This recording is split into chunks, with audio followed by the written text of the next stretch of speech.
সবকিছু ঠিকঠাক, উদযাপনের মঞ্চও ছিল প্রস্তুত। ব্রাজিলের আক্ষেপ ঘোচানোর অপেক্ষা, কিন্তু শেষ মুহূর্তে স্বপ্নভঙ্গ। আশা জাগিয়েও ব্যালন ডিওর জেতা হয়নি রিয়াল মাদ্রিদের ব্রাজিলিয়ান সুপারস্টার ভিনিসিয়াসের।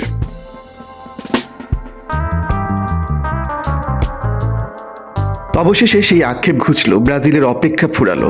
ব্যালন ডিওরের দুঃখ ঘুচিয়ে ফিফা দ্য বেস্ট জিতে নিলেন ভিনিসিয়াস।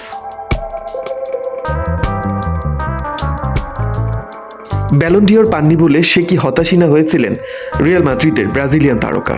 সেই হতাশা বা দুঃখ ঘুচিয়ে অবশেষে সেরার পুরস্কার জিতলেন ভিনি।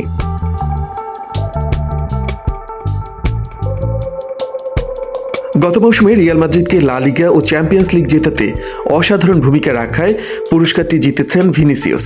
গত মৌসুমে রিয়ালের হয়ে ৩৯ ম্যাচে ২৪ গোল করেন ভিনি, অ্যাসিস্ট ১১টি। ১৯৯১ সালে ফিফার এই বর্ষসেরা পুরস্কার দেওয়ার রীতি চালু হওয়ার পর নানা ফরম্যাটে Romario, Ronaldo Nazario, Rivaldo, Ronaldinho ও কাকা এই পুরস্কার জিতেন। তবে ২০০৭ সালে কাকার পর এই পুরস্কার পাওয়া প্রথম ব্রাজিলিয়ান ভিনিসিয়াস।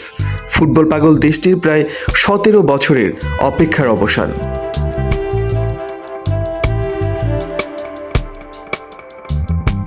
ব্যালন ডিওর জিতবে এমন খবরে ভিনিসিয়াসের জন্য লাল গালিচা বিছিয়েছিল রিয়াল মাদ্রিদ। সেই উদযাপনের সুযোগ আর হয়নি। এবার নিশ্চয়ই ফিফা দ্য বেস্ট ভিনিকে আরও দারুণভাবে বরণ করে নেবে স্প্যানিশ ক্লাবটি।